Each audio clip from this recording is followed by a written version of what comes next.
इस टॉपिक में हम डिस्कस करने वाले हैं त्वरक या त्वरण किसे कहते हैं अर्थशास्त्र के अंदर। यह विचार किसने दिया और किस प्रकार से हम इसको सरल भाषा में, आसान भाषा में समझ सकते हैं। तो बोर्ड पे टॉपिक लिखा हुआ है थ्योरी ऑफ एक्सेलरेटर, इंग्लिश में कहते हैं, और हिंदी में कहेंगे त्वरण या त्वरक का सिद्धांत। तो जो त्वरक या त्वरण का सिद्धांत है, यह इकोनॉमिक्स में बहुत ही इंपॉर्टेंट टॉपिक है। तो सबसे पहले यहाँ पे जान लेते हैं कि जो त्वरक है उसका विचार किसने दिया, अर्थशास्त्र में सबसे पहले इसका प्रयोग किसने किया। तो इसका प्रयोग या विकास सबसे पहले इकोनॉमिक्स के अंदर जिसने किया उसका नाम था J.M. क्लार्क, और 1917 में उसने अर्थशास्त्र में सबसे पहले त्वरक का विचार दिया, त्वरक का प्रयोग किया, जिसे कहते हैं एक्सीलरेटर। ओके, तो एक्सीलरेटर या त्वरक को समझने से पहले अब बात आती है, थोड़ा सा पीछे चलना पड़ेगा, और बात यहां पर हम करेंगे गुणक की, मल्टीप्लायर की। तो त्वरक से पहले मल्टीप्लायर का प्रयोग किया गया जब तीसा की मंदी आई थी। अमेरिका और यूरोप के देशों में व्यापार, उद्योग धंधे सब चौपट हो गए थे, बेरोजगारी बहुत फैल चुकी थी, लोगों की इनकम बहुत घट चुकी थी। तो तब 1936 में कीन्स के द्वारा एक पुस्तक का प्रकाशन हुआ था जिसका नाम था general theory of employment, interest and money, और जिसमें उसने बेरोजगारी को दूर करने के लिए और किस प्रकार से हम अर्थव्यवस्था का विकास कर सकते हैं, उसमें अपना विचार उसने प्रस्तुत किया था। तो यहाँ पर त्वरक को समझने से पहले गुणक को समझना बहुत जरूरी है। क्यों जरूरी है? क्योंकि गुणक का उल्टा होता है त्वरक और त्वरक का उल्टा होता है गुणक, अर्थात ये एक दूसरे के विलोम हैं। तो सबसे पहले हम यहाँ पर संक्षेप में गुणक को समझते हैं। तो जो गुणक है इसको इंग्लिश में कहते हैं मल्टीप्लायर, और जैसे मैंने बताया कि इसका जो विचार दिया वह दिया J.M. कीन्स के द्वारा, जॉन मेनार्ड कीन्स के द्वारा गुणक निवेश का सबसे पहले प्रयोग किया गया। इसके प्रयोग के बारे में बताया गया, इसके महत्व के बारे में बताया गया कि किस प्रकार से तीसा की मंदी को हम दूर कर सकते हैं, और अमेरिका में इसका प्रयोग बड़े स्तर पर किया गया कीन्स के गुणक का। तो देखो गुणक क्या कहता है।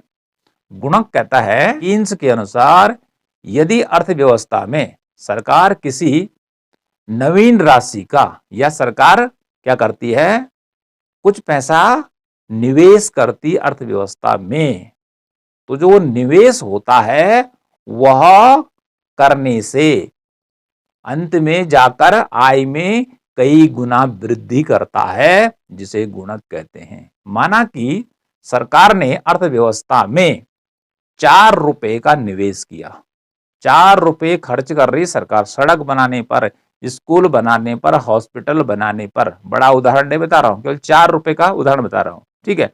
4 रुपए लगाए उसने, ओके, और उससे क्या हुआ कि 20 रुपए के बराबर आय जनरेट हो गई कुछ सालों के बाद या कुछ समय बाद। तो 4 रुपए लगाए और 20 रुपए की इनकम आ गई। तो इस प्रकार से 4 रुपये और उधर देखिए 20 रुपया, तो कितना गुना वृद्धि हुई? 4 पंजे 20, इनकी 5 गुना इनकम बढ़ी है। इस प्रकार से जितना गुना इनकम बढ़ती है उसे ही कहते हैं गुणक या मल्टीप्लायर। तो मल्टीप्लायर या गुणक को कीन्स ने के नाम दिया है। इंग्लिश का जो अक्षर होता है के, अल्फाबेट के का मीनिंग है गुणक, ठीक है। यहाँ पे लिखा हुआ है delta Y upon delta I. तो डेल्टा डेल्टा इसका अर्थ होता है परिवर्तन से, परिवर्तन से होता है। तो देखिए इसको कैसे पढ़ना है। यदि सरकार क्या करती है, निवेश में वृद्धि करती है, ये इसको हम कह सकते हैं कि निवेश में परिवर्तन करने से, और ऊपर वाई का अर्थ होता है आय, आय में जो परिवर्तन होता है कि आय बढ़ती है या घटती है, इसे कहते हैं के या गुणक। उदाहरण के द्वारा कैसे समझेंगे? यदि सरकार ने 4 रुपये अर्थव्यवस्था में लगाए, निवेश किए, ठीक है, और उससे क्या हुआ कि 20 रुपये आगे चलकर इनकम सृजित हुई, आय ज्यादा बढ़ गई, यानी कि 4 रुपये लगाए और 20 रुपया सरकार ने कमा लिए। तो इस प्रकार से इसका भाग इसमें देंगे तो 4 पंजे 20 यानी कि 5। तो जो ये 5 आया, ये गुणक का मान हो गया। ठीक है, 5 क्या है? गुणक है, जो ये बतला रहा है कि इनकम कितनी बड़ी है, कितनी आय बढ़ी है। निवेश करने से, 4 रुपए का निवेश करने से 5 गुना आय बढ़ी है, क्योंकि 4 पंजे 20। तो इस प्रकार से इसको पढ़ेंगे। अब देखिए आगे चलकर किन्स ने क्या बताया कि गुणक का जो मान होता है, या गुणक का जो आकार ज्यादा होगा या कम होगा, वह डिपेंड करता है सीमांत उपभोग प्रवृत्ति पर, MPC, marginal propensity to consume. अर्थात जितना ज्यादा खर्च करेगा आदमी, जितना पैसा ज्यादा खर्च करेगा, उतना ही ज्यादा गुणक का मान होगा। ओके, और जितना ज्यादा बचाएगा तो गुणक का मान क्या होगा? घटेगा। तो किन्स का कहना था ज्यादा से ज्यादा पैसा खर्च करो। ठीक है, खर्च करना है, बचत क्या करनी है? कम करनी है। तो इसके लिए ये वाला फॉर्मूला है, K is equal to 1 divided by 1 minus MPC। ये है सीमांत उपभोग प्रवृत्ति और ये है 1। ठीक है, और ऊपर भी 1। अब देखिए हम इसी को समझते हैं यहाँ पे कि सरकारी निवेश, अर्थात जब अर्थव्यवस्था मंदी की स्थिति से गुजरती है तो सरकार ही अर्थव्यवस्था को उठाने का काम करती है, उसमें प्राइवेट सेक्टर आगे नहीं आता है, जैसे कि तीसा की मंदी में हुआ था।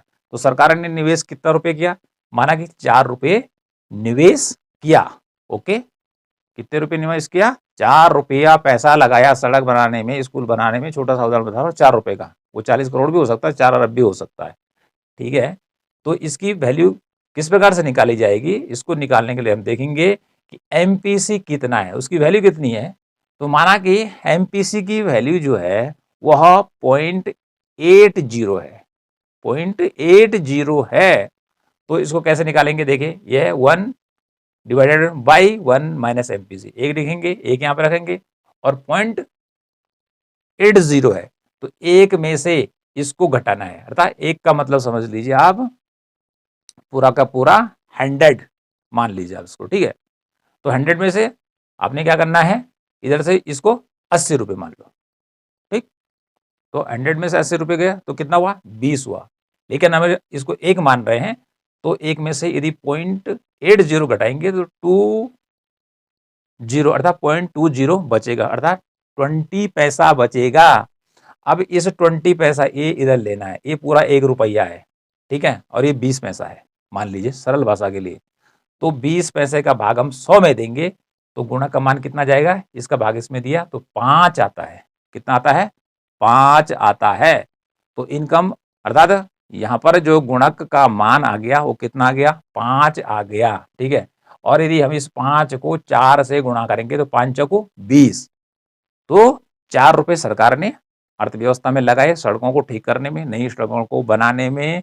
हमने कहा कि नई डैम बनाने के लिए भी हो सकता है। ठीक है, नई फैक्ट्री को लगाने के लिए भी हो सकता है, नए स्कूल कॉलेज, ठीक है, नए हॉस्पिटल, कुछ भी हो सकता है जहां सरकार पैसा लगा सकती है। ठीक है, तो इस प्रकार से वहां लगाया उसने 4, और गुणक का मान मैंने आपको बताया कि यहाँ पे निकल गया 5, तो 5 चौको 20। इसको हम ऐसा भी समझ सकते हैं। मल्टीप्लायर में देखिए एक रेखा चित्र को भी समझ लेते हैं हम यहाँ पे कि ये हमारा YO, और इस प्रकार से एक हमने 2 अक्ष बना ली, एक हो गया हमारा Y अक्ष और एक हमारा हो गया X अक्ष। यहाँ पर हम अर्थात इस वाली खड़ी वाली रेखा पर लिखेंगे स्वायत्त विनियोग, अर्थात जो विनियोग सरकार के द्वारा किया जाता है, जो किन्स बता रहा है वो स्वायत्त विनियोग है। इसमें सरकार करती है विनियोग, इसमें सरकार लाभ नहीं देखती है, घाटा देखती है। ओके, उसको काम करना है जनता के लिए। और इस नीचे वाले पे लिखना है आपने आय। ठीक है जी, अब यहाँ पे लिखेंगे R।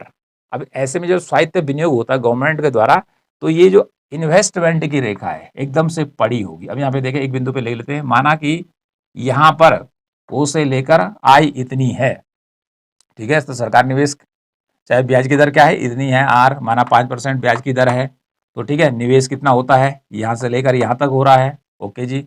ब्याज की दर क्या है, 5% है, ठीक है, और निवेश घटकर यदि पीछे आता है, इतना करती है, ठीक है, तब भी क्या होगा, ब्याज की दर वही रहेगी। यदि सरकार क्या करती है, निवेश को और बढ़ा देती है इस आगे की तरफ, ये Y2 हो जाता है, तब भी क्या होता है, ब्याज की दर उतनी रहती है। अर्थात कहने का मीनिंग है कि ब्याज की दर वही रहती है, तो निवेश सरकार बढ़ाए और चाहे घटाए, ठीक है, घटाए या बढ़ाए, तो इससे क्या होता है, सरकार को लाभ पे ध्यान नहीं देना पड़ता है, ठीक है, और घटे पे भी ध्यान नहीं देना पड़ता है, उसे देखना पड़ता है कि हमें जनता का कल्याण करना है। ऐसी स्थिति में ये रेखा एकदम से पड़ी होती है, चाहे इनकम बढ़े और चाहे घटे, ठीक है, ब्याज दर से, लाभ से उसका कोई संबंध नहीं होता है। ऐसी स्थिति में जो ये आई आई लिखा है, यह ऑटोनोमस इन्वेस्टमेंट, स्वायत्त विनियोग।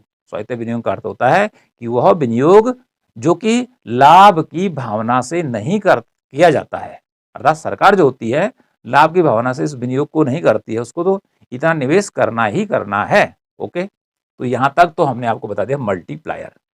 अब नाउ बात करते हैं हम किसकी, त्वरक की, क्योंकि हम पॉइंट इसी पे चल रहे हैं, त्वरक। लेकिन त्वरक से पहले गुणक को समझना भी क्या था, जरूरी था, और गुणक का जो उल्टा होता है वो त्वरक होता है। तो त्वरक किसे कहते हैं, पहले यहां पर समझ लेते हैं। देखिए, यह हुई is equal to delta I divided by delta C, अर्थात डेल्टा आई बटा डेल्टा सी। इसका मीनिंग क्या होता है, ये जो वी है इसका मीनिंग है एसेलरेटर, त्वरक, ये त्वरक का प्रतीक है, ठीक है। कहीं पे अल्फा भी लिखा हुआ है, कहीं पे बीटा भी लिखा हुआ है, तो उसका मीनिंग भी त्वरक ही है, ओके। अब त्वरक क्या कहता है, ये कहता है कि चेंज इन कंजम्पशन, यदि उपभोग में क्या होता है, वृद्धि होती है, परिवर्तन या कमी होती है, तो क्या होगा, यदि उपभोग में वृद्धि होती है तो इससे क्या होगा कि निवेश, आई फॉर होता है इन्वेस्टमेंट, निवेश में भी वृद्धि होगी। कंजम्पशन बढ़ता है, सी फॉर कंजम्पशन, उपभोग बढ़ता है तो निवेश भी बढ़ेगा, ओके। और यदि कंजम्पशन घटता है तो निवेश भी घटेगा।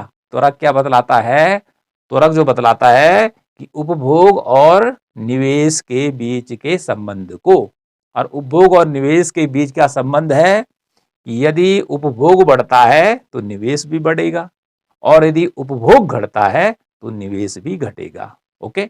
तो जहां मैं डेल्टा कर रहा हूं इसका मतलब होता है परिवर्तन, ठीक है, कि निवेश में परिवर्तन, अर्थात निवेश में वृद्धि भी हो सकती है और कमी भी हो सकती है परिवर्तन में।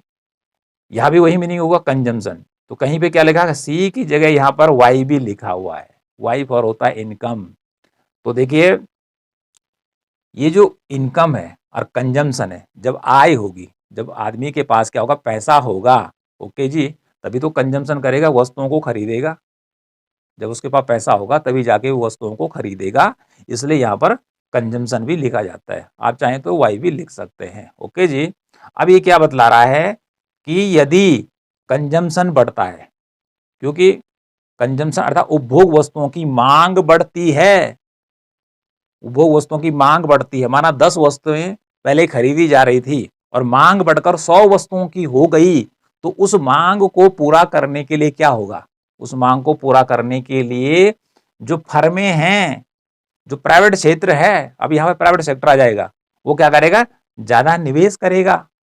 अब किस पे निवेश करेगा, यहां पढ़िए, पूंजीगत वस्तुओं की मांग उन उपभोग वस्तुओं की मांग से व्युत्पन्न होती है जिनके उत्पादन में वे सहायक होते हैं। त्वरक में क्या होता है कि पूंजीगत वस्तुएं कौन सी हैं कि जिनसे उत्पादन किया जाता है। जैसे मेरी ये टी शर्ट पहनी हुई है, तो इस टी शर्ट किस फैक्ट्री में बनी, ठीक है, तो फैक्ट्री के पास जो मशीनें हैं वो क्या हैं, वो कैपिटल गुड्स हैं, उसके पास उसका स्टॉक है मशीनों का, ठीक है जी।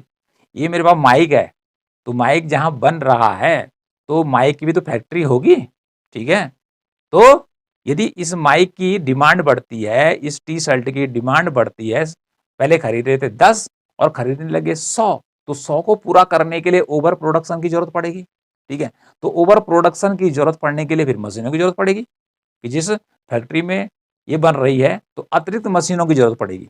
तो अतिरिक्त मशीनों की जब जरूरत पड़ेगी तो क्या होगा, फिर जो फर्में हैं वो क्या करेंगी, निवेश करेंगी, अर्थात पैसा लगाएंगी, पैसा खर्च करेंगी और फिर नया फर्म या नई फैक्ट्री खड़ा करेंगी, उसकी उत्पादन क्षमता को बढ़ाएंगी। किस लिए बढ़ाएंगी, पैसा कमाने के लिए।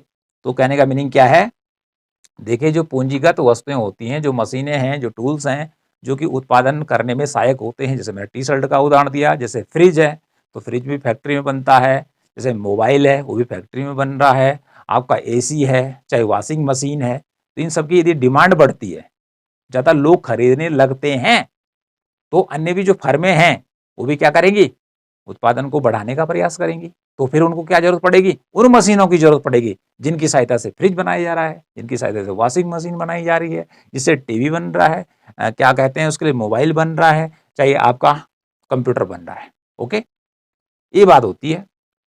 तो जो पूंजीगत वस्तुएं हैं, अब जैसे हमने पूंजीगत वस्तुओं की बात की कि जैसे हम लेते हैं ये टी शर्ट बनी किसी कंपनी में, फैक्ट्री में बनी, तो मशीनों के द्वारा इसको बनाया गया, तो मशीनों की मांग प्रत्यक्ष नहीं होती है क्योंकि मशीन तो पहननी नहीं है ना खाना है उसको।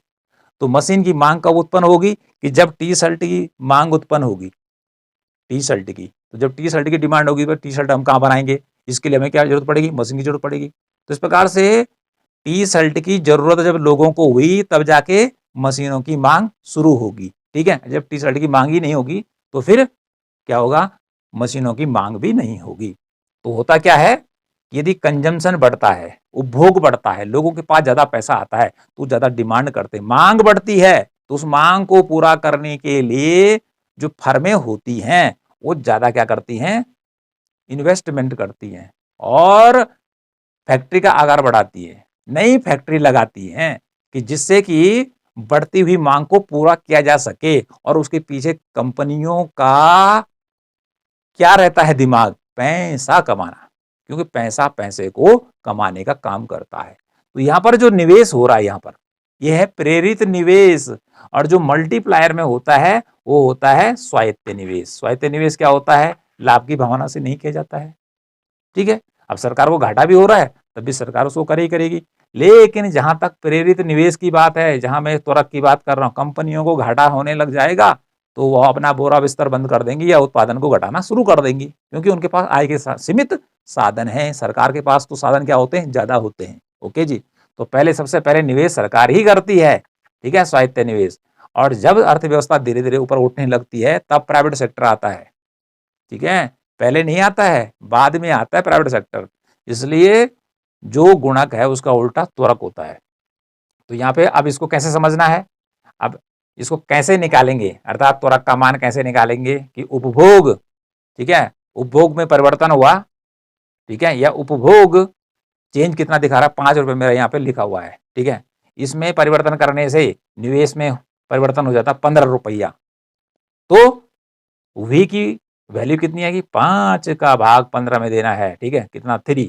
तो इस प्रकार से त्वरक का मान कितना होगा, 3। अर्थात इन्वेस्टमेंट अर्थात कंजम्पशन में परिवर्तन हुआ 5, जिसके परिणाम स्वरूप इन्वेस्टमेंट में, निवेश में, इस प्रेरित निवेश में वृद्धि कितनी हुई, 15। तो इसका भाग इसमें देंगे तो 3 गुना वृद्धि हुई। ठीक है, त्वरक का मान आ गया 3। ये 3 क्या है, ये जो 3 है ये ही कहलाएगा आपका क्या, त्वरक। ठीक है जी, आगे चलते हैं। ब्रूमैन ने त्वरक के बारे में ये वाला सूत्र दिया है, इसको भी समझ लेते हैं। ये सूत्र क्या कह रहा है, देखिए जी, ये लिख रहा है आईजीटी। आईजीटी का मतलब है ग्रोस इन्वेस्टमेंट, सकल निवेश, और टी फॉर होता टाइम, किसी समय अवधि में। टी जो प्रदर्शित करता है वह किसी समय अवधि, किसी टाइम पीरियड को प्रदर्शित करता है, माना हुआ 2006, 2007, 2008, कोई भी हो सकता है। ठीक है जी, आगे है वी दिखाता है किसको, त्वरक को। आगे है वाई टी, वाई का अर्थ होता है इनकम और टी फॉर टाइम ही हो गया। माइनस वाई टी, वाई का अर्थ होता है इनकम या आय, और टी -1, टी -1 का अर्थ है पिछला साल, कि पिछले साल में कितनी आय उत्पन्न हुई थी, कितनी आय हमने पैदा की थी या कमाई थी। और उसके आगे प्लस आर, आर फॉर होता है रिप्लेसमेंट कॉस्ट, अर्थात प्रतिस्थापन व्यय या निवेश व्यय। इसका मीनिंग होता है कि जब कोई वस्तु बनाई जाती है मशीनों के द्वारा तो उनमें जो घिसावट हो जाती है, मशीनें क्या हो जाती है, टूट फूट जाती है। जब मशीन चलती रहती है तो क्या उसका नाम क्या हो जाती है, घिसती हैं, पिटती हैं, पुरानी पड़ जाती हैं, तो उस पर पैसा खर्च करना पड़ता है।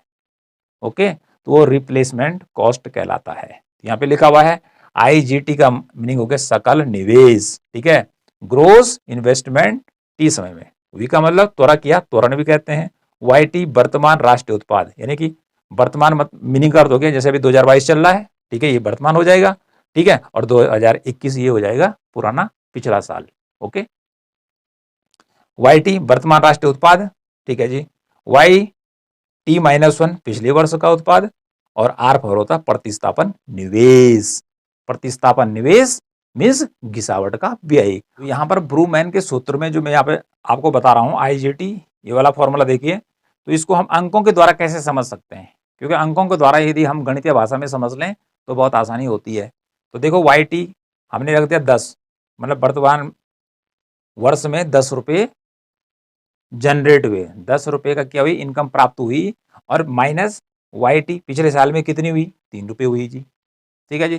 तो 10 में से 3 घटा दीजिए, कितना होता है 7, और इसमें प्लस खर्चा कितना हुआ, मशीनों को ठीक करने में माना 1 रुपया हुआ, तो 10 में से 3 गया 7, तो 7 में 1 जोड़ देंगे 8 रुपया, तो ये हो गया सकल निवेश। इसको क्या बोलेंगे, जो 8 रुपया आ रहा है ये हो जाएगा सकल निवेश, ठीक है जी। क्योंकि इसमें हमने मशीनों की घिसावट में जो खर्च हुआ, जो पैसा टूट फूट पे जो अतिरिक्त पैसा लगाना पड़ा, उसको भी शामिल कर दिया, ठीक है। तो इसको कहते हैं सकल निवेश। इतनी बात हुई। अब सकल निवेश के बाद अब जो पैसा यहाँ खर्च किया, तो जिसने भी कमाया वो पैसा उसका नहीं है, वो तो किसी और के पास चला गया है, तो वह शुद्ध निवेश में इसको घटाना पड़ेगा, ठीक है। अब शुद्ध निवेश, सकल निवेश में तो हमने क्या कर रखा है, जो पैसा क्या उसका नाम टूट फूट पे खर्च किया है वो व्यक्ति का नहीं है, जिस व्यक्ति की कंपनी है उसने किसी अन्य को दिया होगा, तो इसलिए उसके खाते में ये नहीं जुड़ेगा, इसलिए हमको निकालना पड़ेगा शुद्ध निवेश। शुद्ध निवेश कैसे निकलेगा, यहाँ पे देखिए लिखा INT नेट इन्वेस्टमेंट। शुद्ध के लिए प्योर नहीं बोलना है, कोई दूध नहीं हो रखा प्योर दूध, यहाँ पे बोलते हैं net, and for net investment T for time. Time का अर्थ है टाइम पीरियड, अरे 2006 में हुआ कि 2007 में हो कि 2008 में हुआ, 1 घंटे में नहीं होता है, ठीक है जी। वी फॉर वही है त्वरक या त्वरण, वही वाई टी माइनस 1, ये एक साथ है, ठीक है जी, और माइनस आर। ओके जी, अब ये कैसे आया, इसमें से इसको घटाना है, ठीक है जी। फिर इसको घटाएंगे तो यहाँ पे क्या जाएगा, वी मतलब त्वरक, कितना परिवर्तन हुआ इनकम में, वाई टी, कितना परिवर्तन हुआ, वाई टी। अब इसको हम गणितीय भाषा में समझ लेते हैं, उसी भाषा में लिख लेते हैं कि माना बात वर्तमान वर्ष में आय पैदा हुई 20 रुपया, पिछले साल में आय कितनी थी साहब, 7 रुपया, ठीक है। तो 20 में से 7 घटा दीजिए तो कितना बचा, 13 रुपया। यहाँ रिप्लेसमेंट या ह्रास पर कितना व्यय हुआ, इसको भी घटाना पड़ेगा, तो 7 और 4 11, ठीक है जी। 11 में से 20 घटा दीजिए, 11 में से 20 घटा दीजिए तो कितना बचता है, 9 रुपया। तो शुद्ध निवेश जो निकलेगा वो कितना जाएगा, 9 रुपीज, क्योंकि ये रिप्लेसमेंट कॉस्ट तो निकालनी पड़ेगी, ठीक है। तो इस प्रकार से 9 रुपए का फायदा होता हुआ यहाँ पर दिख रहा है। ओके जी, आगे चलते हैं कि वाई टी, यदि वर्तमान वर्ष की आय क्या होती है, पिछले साल, वाई ग्रेटर देन लिखा हुआ है, वाई टी -1, अर्थात ये इससे ज्यादा है, ठीक है। वर्तमान वर्ष की जो आय है पिछले वर्ष की आय से ज्यादा है, तो क्या होगा, धनात्मक निवेश कहेंगे उसको, क्या, क्योंकि यहां पर उसको लाभ हो रहा है। माना कि वर्तमान आय निकल गई 100 रुपया, और ठीक है, और पिछले साल की कितनी थी 50 रुपया, तो 100 में से 50 घटा दीजिए, इसका मतलब उसको लाभ हो रहा है, तो इसलिए इसको बोलेंगे धनात्मक निवेश। और दूसरा उसका उल्टा होगा ऋणात्मक निवेश। यदि वर्तमान वर्ष की आय कम है, ठीक है जी, पिछले वर्ष की तुलना में, अच्छा पिछले वर्ष में आय कितनी थी 500, और इस वर्ष में कितनी आय हुई 300, तो 500 में से 300 घटा देंगे तो इधर घाटा होता हुआ नजर आ रहा है, तो इसको बोलेंगे ऋणात्मक निवेश। तो इतनी बात भी आपकी समझ में आ गई होगी। तो इस प्रकार से ये है आपका क्या, त्वरक या एसिलरेटर। अब देखिए ये और एक दूसरे के क्या हैं, उल्टे हैं। अब यहीं पे हम देख लेते हैं कैसे उल्टे हैं। अब यहाँ पे देखते हैं हम, ये तो मेरा लिखा ही है। अब यहाँ पे देखिए कि जो आई है के में, वो आई नीचे है, ठीक है जी, और जो ये वाला नीचे वाला ये ऊपर चला जाता है, ठीक है जी। ये इसका उल्टा है, भले ये आई वाई लिखा है, कहीं पे वाई भी लिखा जा सकता है, क्योंकि कंजम्पशन करने के लिए पैसा चाहिए। तो इस प्रकार से एक दूसरे के उल्टे हैं, ठीक है। क्यों उल्टे हैं, क्योंकि देखिए यहाँ पे देखिए कि पहले सरकार निवेश करती है, निवेश करने से इनकम जनरेट होती है मंदी के समय। जब मंदी दूर हो जाती है तो उसके बाद प्राइवेट सेक्टर आता है।